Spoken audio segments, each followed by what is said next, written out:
About half a year ago, I made a video called Why I Hate Pokemon Sun and Moon. It was this big 30+ minute diatribe, kind of half critical analysis, half very subjective, petty opinion kind of stuff, and it included quite a lot of callbacks to generations 5 and 6 in particular, because the more I think about it, I think those 3 generations, there's quite a lot of interesting things to say about them in relation to one another. I sort of view Generation 5 as like the turning point of the franchise, so after a bit of thinking, I've decided I'm actually going to make this kind of a trilogy of videos. I'm going to be doing a video covering Generation 6 today, and I'm going to find some time to cover Pokemon Black and White sometime before Sword and Shield come out in November. I very much doubt I'll ever end up doing any kind of retrospective on every generation, because I feel like what I have to say for generations 2 through 4, for example, is just not going to be that interesting, because I'm pretty much just going to be saying, yeah, they're really good. You know, I have a lot more to say about these 3 generations in particular and how they relate to each other, because like I say, I view Generation 5 as a big turning point in the franchise, whereas the former 4 generations were all they were kind of samey, but I think it was okay for the time. They were all just very good. I have a lot less to say about them. So here we go. View this as the second part in a trilogy, if you will. If we know anything about trilogies by now, it's that the second part is always the best. Well, you know. But lastly, before I dive into things, this is not a review. This is not meant to be entirely objective. This is very subjective. I'm not going to be talking about every single aspect of the game, just because there's a lot of little aspects to the game that didn't really affect my enjoyment one way or the other. Stuff like Pokemonomy, the Sky Battles, they were there. I didn't really care for them, but they didn't negatively affect my enjoyment in any way, so I don't really feel like it's worth going into detail about, right? Like, they're just there. I don't really have any strong feelings about them, so I'm going to talk about the things that affected my gameplay experience and affected my opinion of the game overall. In my previous Sun and Moon video, I started off by talking about the things that I did like about the game and then moved to what I disliked. I'm actually going to do that the other way around here for reasons that will become more clear as the video goes on. So I'm not going to waste any more of your time. This is Pokemon X and Y in Retrospect.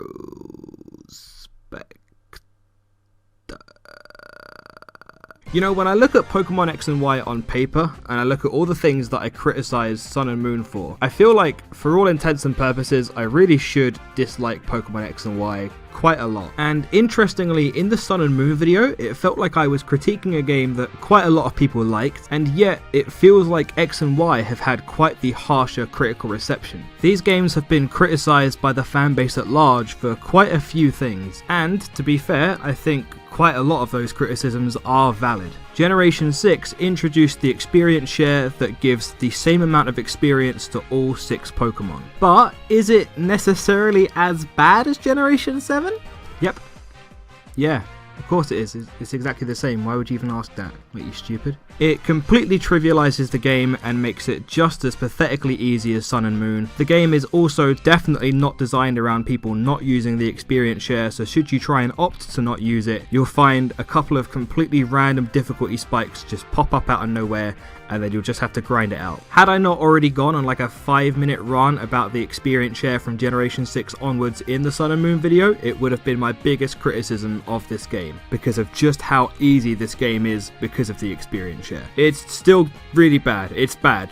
Just change it, for the love of God. My previous suggestion still stands, where I think it would be a reasonable change to make, where you can divide the experience by how many Pokemon are in the party. I was grossly overleveled for almost all of the gyms, and the Elite Four and the Champion, yada yada yada. I've said it all before, I don't want to repeat myself. It's really bad. So with that out of the way, my other big criticism of Pokemon X and Y is the almost complete lack of a post-game. Other previous Pokemon games in the main series had set a precedent for really expansive post games. So like in Emerald you've got the Battle Frontier, in Generation 4 you've got a whole new island, a whole bunch of different legendary Pokemon that you couldn't catch during the main game, and all this other stuff. Generation 5 there's a whole bunch of different places to explore, and then Generation 2 you had all of Kanto to explore all over again. In Generation 6 you get the Looker missions and a small little town with like nothing in it. Really the only thing of note is your rival who you can battle, and this thing called the Battle Mason, which which is like kind of a knockoff of a whole bunch of different places at the battle frontier. It's really uninteresting. Sure, there's also some mega stones that you can't collect until post game, and the looker missions are like,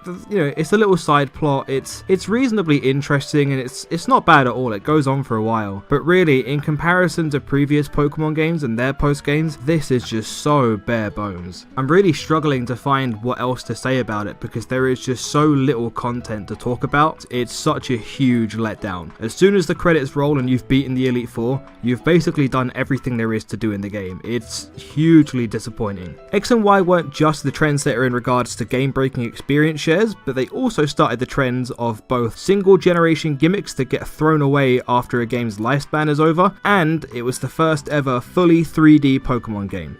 No sprites, entirely models. Now, I think both of these things do deserve criticism based on the standard they set alone. I also think they're both a bit more defensible than, say, Sun and Moon, because they are the first time attempts at both things. A lot of people miss the sprites of the previous games. I mean, so do I, especially in Black and White when they were animated and they were bouncing around with all this charm and a sense of fun. Nowadays, my guy just sits there like he's Mark Zuckerberg at anything really. It's Mark Zuckerberg, isn't it? Little weirdo. This was a common criticism of X and Y, that the models are a lot less fun than sprites. They're less animated, they've got a lot less character, and that is definitely true. But again, I kind of cut them some slack because this was their first time ever fully rendering Pokemon models in 3D on a portable console main series game, that is. I think the criticism is a lot more fair on Sun and Moon, where it's like 3 or 4 years later and it feels like nothing has changed, but hey, that's just me. Mega Evolution is also very hit and miss. I'm putting it in the bad section because of the precedent it set for future games, where we just introduce an integral battle mechanic to the game and then just do away with it a generation after. I complained about this in Generation 7, about Ultra Beasts and Z moves and all this stuff, and I think that complaint is valid here as well. We introduced Mega Evolutions in Generation 6 and then just never did anything with them again. It feels like way too big a part of the supposed Pokemon universe to just be completely irrelevant after its introduction. Can't wait to make my Pokemon big, by the way. That looks cool. However, again, I am going to defend it just a little bit and say that in a vacuum, in Generation 6 alone, it wasn't that bad. Like I say, it was very hit and miss. It was a pretty interesting concept and seemed like kind of a natural evolution for the Pokemon franchise. And in some cases, they gave Mega Evolutions to Pokemon that I think really deserved them. Underrepresented and underpowered Pokemon that deserved a bit more of a spotlight. Medicham, Banette, Manectric, they even gave my man Abomasnow some love. Shoutouts to Abomasnow, he's a Christmas tree. In some cases, they gave Mega Evolutions to Pokemon that absolutely did not need them. Garchomp, Tyranitar, Gyarados. In some cases, they were absolutely hideous. See all three of the above, and Aerodactyl. In some cases, they took Kangaskhan's baby out of her pouch and shit on the metagame. All in all, I don't think Mega Evolution was that bad. It was mishandled in some places, given to Pokemon that absolutely did not need it in regards to either viability or popularity, but then I was never really given the chance to hate it because it just went away after Generation 6. It was cool while it was around, gave some attention to some previously forgotten Pokemon, you know, made a lot of sense within the world, but it's in the bad section, like I say, because of what it represents. How Game Freak would go on to just introduce these silly single generation gimmicks and then just never bring them up again. Seriously though guys, big Pokemon. Can't wait. Here's another thing that I criticized Sun and Moon for, and X and Y are equally guilty of. Nostalgia baiting. Why are you just given a starter from the Kanto region? Why are you just given a Kanto starter for free at the beginning of the game, shortly after you get your actual starter?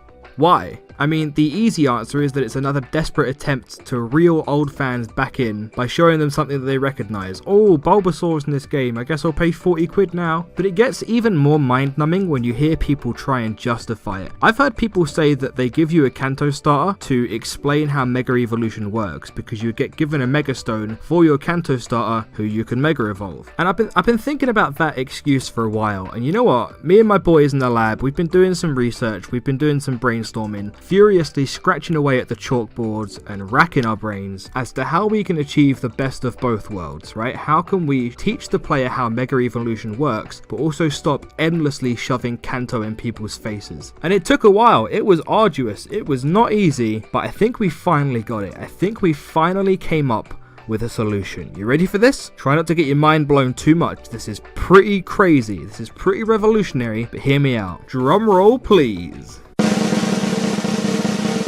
What if you just, like, didn't? What if you just gave a Mega Evolution to, like, your actual starter, like the Generation 6 starter? Failing that, why not give a Mega Evolution to literally any Generation 6 Pokemon, instead of the 12 out of 28 Generation 1 Mega Evolutions that were in the game? I don't even care anymore, man. Give me Mega Skuntank. I'm tired of staring at this big orange dickhead and his 2 Mega forms. Just go away. Just go away for a while. You also get given a Lucario for free, less than halfway into the game. A Lucario with a Mega Stone, I might add. See, you might remember Lucario. He was heavily marketed around the time of Generation 4. He had his own movie. He was in Smash Bros. But you're right, in comparison to the other 600 plus Pokemon, he really hasn't had enough time in the spotlight, so let's just give you a Mega one for free. So as if the game wasn't insultingly easy enough already, you get given 2 extremely powerful Mega Pokemon literally for free. Like, for no work whatsoever. And I'm sure it was the Kanto starter and Lucario by coincidence, right? It definitely wasn't another desperate attempt to play up to your nostalgia and say, hey, look at this guy, you remember him, right? Come play the game. Okay, final criticism here. I respect Game Freak trying to take things in a different creative direction by replacing 80% of the main cast with pieces of furniture, but it didn't do anything for me. You've got these 3 pieces of furniture that follow you around and show up at the start of the game and keep showing up at random points in the game, and they just kind of say things at you. Were you listening? I wasn't listening. I stopped paying attention to them after like the first cutscene. There's this red sofa that you do battles with every so often. Again, she says things at you. None of it went in, man. I'm gonna be real with you. None of it went in. And then at the end of the game, you fight a lamp. You fight this big white lamp. It has a Mega Gardevoir. That's all I really remember. Okay, is that it? I think we're done. I'm done trashing on these games. I do think there's a lot of valid criticisms to be made about Pokemon X and Y, but in case it hasn't been made clear with how much more even-handed I'm being in my criticisms, especially in the ones that I think also apply to Sun and Moon, I actually kind of like these games. I think they're pretty good. I've referenced my own previous video about Sun and Moon quite a lot, and if you feel like I'm mentioning it too often, then I apologize, but I think it's because, in my opinion, Sun and Moon retroactively made X and Y better. Like I've said already, X and Y started a lot of the things that I hate about Sun and Moon, but it started them. It was the first time these things were ever done, so I don't think they're that egregious in that case. I think the problem is more with Sun and Moon not really fixing any of its issues. I think that's a lot less excusable. And because, like I said, I think that generations 5 through 7 are very interesting to talk about in relation to one another. So if you feel like I'm bringing up Sun and Moon and that video too much, well then shut up. When I eventually make my video on Black and White, I'm probably going to reference both of these videos and talk about generations 6 and 7 a lot in relation to them. So despite the fact that I feel like I should hate X and Y on paper, when you hear me talk about all the things that I like about it, it is going to be me trying to kind of justify it out loud, because coming up with why I like these games in like a tangible way was kind of harder than I thought it would be, considering everything I said about Sun and Moon. So one last thing before I talk about why I kind of like these games, and especially why I think Sun and Moon actually made them look better in my eyes. I said earlier that a lot of people disliked this game and criticized it. That might have been a bit of a generalization. That's a very subjective thing. If you look at review sites and journalism sites, then you'll generally find pretty high review scores for these games, but my stance on that is that like every main series Pokemon game has always reviewed well. I'm kind of talking more about micro opinions, if you will, just like sentiments I've seen echoed on social media, how I think the inner fan base seems to really feel about it, you know, things that I've seen in the years since the game has come out, and perhaps maybe how people's opinions have changed since those initial reviews. Maybe I'm making it up, maybe everyone unanimously loves these games, but that's just not the way I've felt based on what I've seen.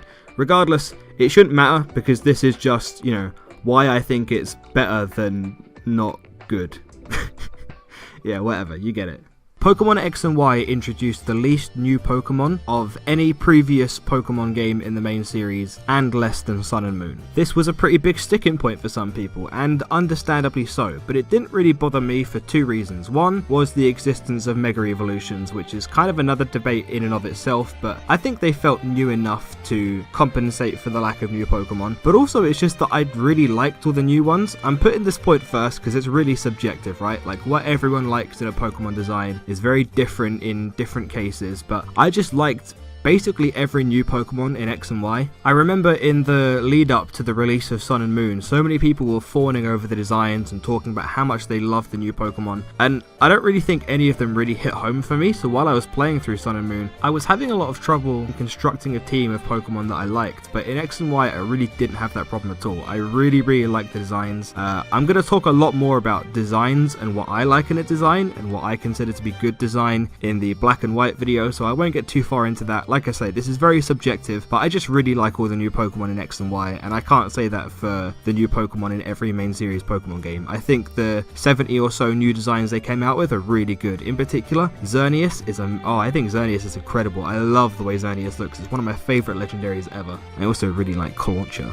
He's just a little crab, look at him. I've gone on record as saying, and stand by saying, that Pokemon X and Y's world, the region of Kalos, is very inconsistent. It doesn't really seem to make sense geographically, and it feels like they were really trying to get a kind of every area into the game, you know what I mean? Like there's a desert place, there's a snow place, there's a forest, there's all this stuff, and it all feels a bit too close to each other to really make sense in a cohesive world. But I feel like I also kind of have to go back on that criticism just a little bit, because it goes both ways, right? One of the very few things that I praised about Sun and Moon was the consistency of the world. It all felt like it made sense geographically, but the problem that you run into with that is that it can all feel very samey as well. Like Alola is based on Hawaii, we get that, it's called Alola, and everything is just beach towns. Every town feels like a beach town, and it's just beach everywhere. Like, okay, it's Hawaii, we get it. What do you want me to double battle Lilo and Stitch as well? I'm sorry, I've had half an hour plus of complaining about that game. I'm not gonna let this turn into more of that. What do you want, Maui in the Elite Four? At the very least, I feel like I remember more about X and Y's world. I feel like there are way more memorable locations in Kalos than there are in Alola, because in Alola it all just kind of blends together. Places like Lumio City, Laver City, the power plant, these places were all really interesting and memorable. I think there's an argument to be had over a more consistent but also overall more forgettable world like Alola versus a much less sensible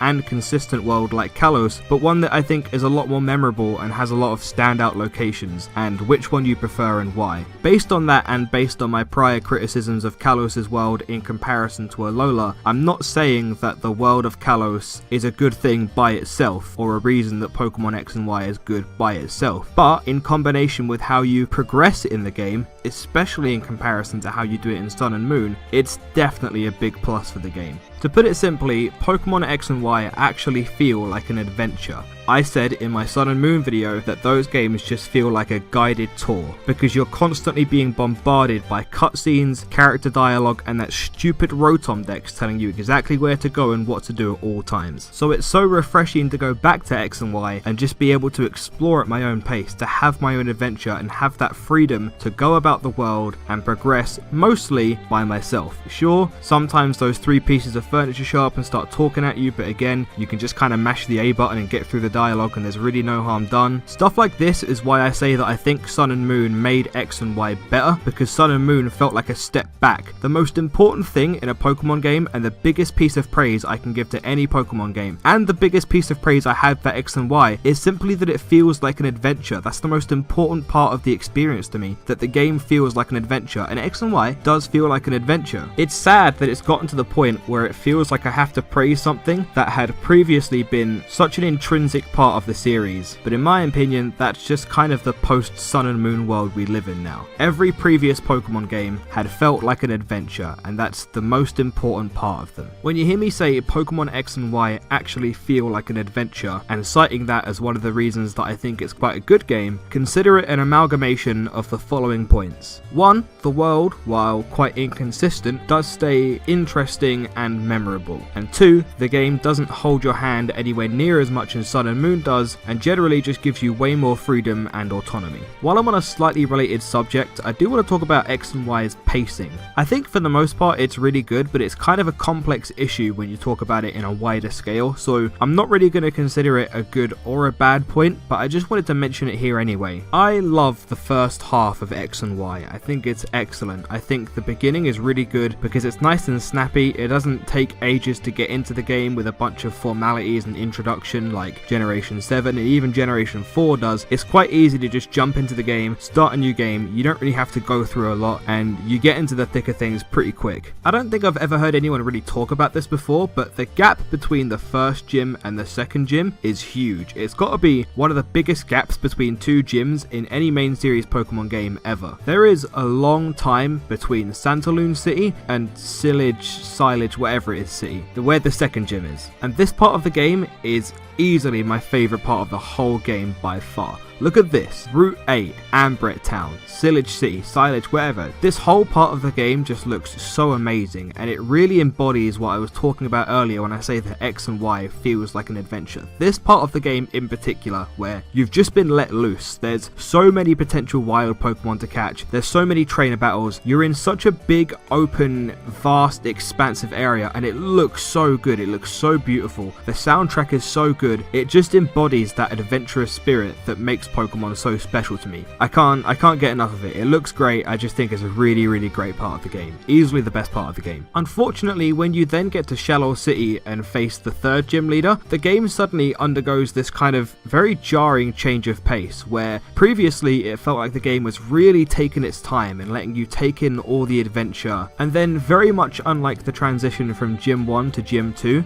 from the third gym to the sixth gym, every single consecutive town has a gym in it, which means that the game really goes from taking its time to just kind of zooming by it all of a sudden. In what feels like the same time it took for you to get from Gym 1 to Gym 2, you will have just done 3 or 4 in a row consecutively, and even between Gym 6 and 7, there's only one small town that you don't really spend a lot of time in. I don't know how else to describe it, it just almost feels a bit rushed, like the second half of the game just goes by so fast from like Gym 3 or so onwards. And it's a shame, it does feel like it kind of falls off because I was really enjoying the game just taking its time with me and letting me really, explore these locales and have this, what felt like an adventure with not a lot of the usual Pokemon tropes kind of invading my experience. And then, like I say, it just kind of falls off. Not dramatically, certainly not bad enough to be counted in the bad column. I still think the game is reasonably good in the second half, but I do think that does make the first half definitely better than the second half in my opinion. So I've established that I like the Pokemon designs and I quite like the world, or at the very least how you progress in it, which for me are the two single most important parts of any Pokemon game. You know what else I like? Team Flare. I know, controversial, but I like Team Flare, whereas everyone else seems to hate them. See, I hate these melodramatic, over-the-top, vague crime syndicates that keep popping up in every single Pokemon game, and for one reason or another, they're bent on destroying the world, or reshaping the world, or some stuff like that. So I appreciate that Team Flare seems to have some kind of self-awareness that they're not a threat and never will be. And they're not going to pretend like it, right? They're all about fashion and style. It's really stupid, but if you ask me, it's less stupid than waking up a legendary Pokemon and doing some crazy shit. I don't know. I'm just so kind of tired and over the whole evil team, whatever they call them in every Pokemon game as it is. So I can appreciate one that takes itself a lot less seriously. And if you're looking for that darker, serious element, then you've got Lysander, who I think is actually a genuinely interesting villain. See, Lysander seems to know that what he's doing is wrong, and he doesn't really seem to want to do it. He's doing it because he feels like he has to, which to me is far more interesting than previous Pokemon villains who were just kind of evil because, and if they ever tried to explain why they were evil, then it was usually a very uninteresting and cliche backstory. To me, Lysander is significantly more interesting because of this than Cyrus in Generation 4, and he's just as interesting as you're led to believe that Ghetsis is for 90% of Black and White, and believe me,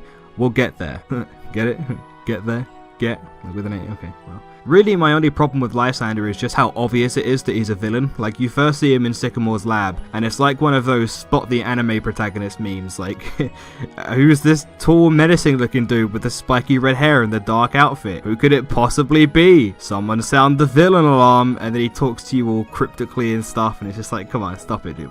We get it, right? Like, imagine if he was just a dude with like a level 20 Doduo and you'd never see him again. Okay, so now we've gotten to the point where the last few things I like about the game are smaller, if you will, but I still think they're really important in positively impacting my enjoyment factor. There's just a whole bunch of nice little changes and touches that were in X and Y that made it a lot better than it would have been otherwise. Oh, the plot. the plot was quite interesting. It was a bit rushed. It was a bit weird, but I like the idea of it. I like the concept of a Pokemon War. I think AZ seemed like a pretty interesting character, but he didn't really get to properly be fleshed out.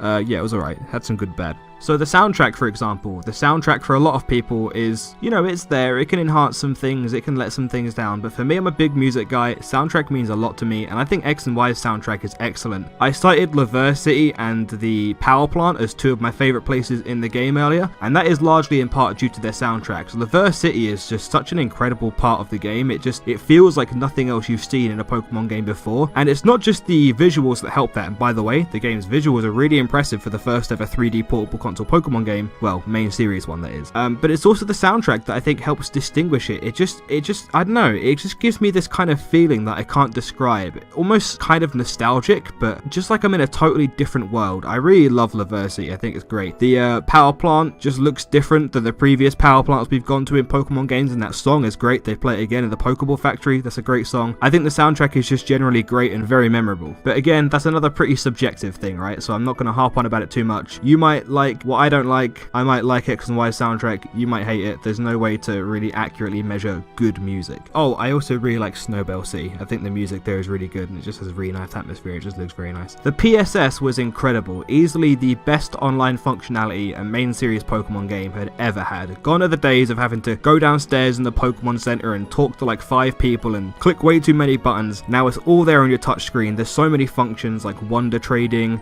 it's so intuitive, it's so easy to just battle and trade with your friends. It's really great, and it feels like in this feature Game Freak were really paying attention to what people wanted and they delivered something of real quality. The PSS is really good. The fairy typing was a really great addition that felt like an attempt to balance the game better. I mean, of course, Mega Evolutions then came in and defecated all over that, but fairy types were basically designed to give poison types some kind of usage, because poison types were far and away the worst type in Pokemon prior to Generation 6, and granted, even with the fairy type around, they probably still are, they're just not very good, but giving them an important type matchup that they win, you know, introducing fairy types, which they are super effective against, also balancing out steel types by making them neutral to dark and ghost type attacks, but also making them super effective against fairy types, so you weaken them as a defensive type, strengthen them a little bit as an offensive type. Again, I think a really great attempt at balancing things out. I really like the fairy type, I think it was integrated very well. On the subject of balancing, Game Freak made a conscious attempt to give increased stats to some previously underpowered Pokemon. It didn't really make any huge changes in the metagame, but again, it was nice to see. I don't think we'd ever seen that before, unless I mean, I might be wrong, but I'm pretty sure this was the first time where they gave stat increases to previously existing Pokemon. Just another nice little conscious attempt to make the game more balanced. Also, there was super training, which felt like Game Freak's first ever acknowledgement of people who were EV training and trying to make their Pokemon suited for competitive play, and alongside horde battles and power items and all this stuff, they made it easier to make your Pokemon competitively viable than ever before, which again was nice because it felt like they'd never really acknowledged those people before. I guess the last thing worth mentioning is character customization. This is the first time that character customization was introduced in a main series Pokemon game. I don't know, it didn't really do a lot for me, not just because there wasn't a lot of options, but for some reason specifically in Pokemon games, I feel like I just really don't care about customizing my character, so it didn't really bother me. I'm not really saying it's a good or a bad thing, because it's like, well, on one hand, at least they did it, they finally gave it to us, but then again, the options were very bare.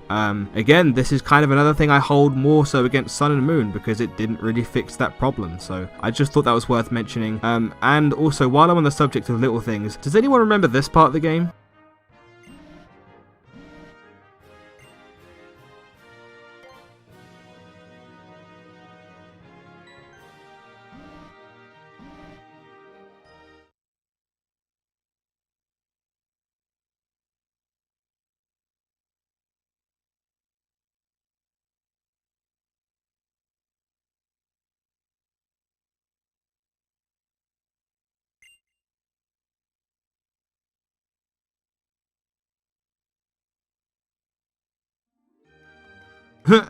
Women, am I right? Am I right, fellas? Am I right? Yeah, no, that's pretty much it. I think I covered it. So it should be made clear that I like Pokemon X and Y. I don't think they're great games. I don't think they're amazing by Pokemon standards. I don't think they quite fall in that kind of sweet spot of generations 2 through 4, which for me is like the 3 best games. But I do think they're good. I think they're above average. And like I've said, in particular, I feel like Sun and Moon made me appreciate them more with just how little Sun and Moon fixed and how many good things X and Y does that Sun and Moon doesn't do. So I think in retrospect, X and Y White is a slightly better than the slightly above average game I thought it was before. I would say that they are good, I guess. So there you have it. I imagine I will be tackling Black and White sometime maybe around September, October. I'm actually going to replay through the games again just to, you know, make sure I've really got everything down, make sure that I've really got all my thoughts together. I've kind of hinted at not liking those games before in the Generation 7 video and here today. I think it will be a very interesting video regardless, because I do have quite a lot to say. I don't want to spoil it too much. There's a lot to be said, so I hope you look forward to that. I also hope maybe you'll click that little like button, maybe that subscribe button. You know, I'm kind of desperate, kind of panicking. I've got kids to feed. Help me. You know, maybe you'll just come back September, October for the Pokemon Black and White video. If you do, that's fine, sure, whatever, you're just a fake fan. But otherwise, you know, I've got other stuff. I've got good stuff. This stuff's pretty good. It's pretty good. Maybe you should watch it. That's it. Pokemon X and Y. I think they're quite good. I think they're okay. I think they're like a 6 or a 7 out of 10, you know? But I'm quite harsh with my numbers. I'm just kind of rambling now, aren't I? Okay, well, bye.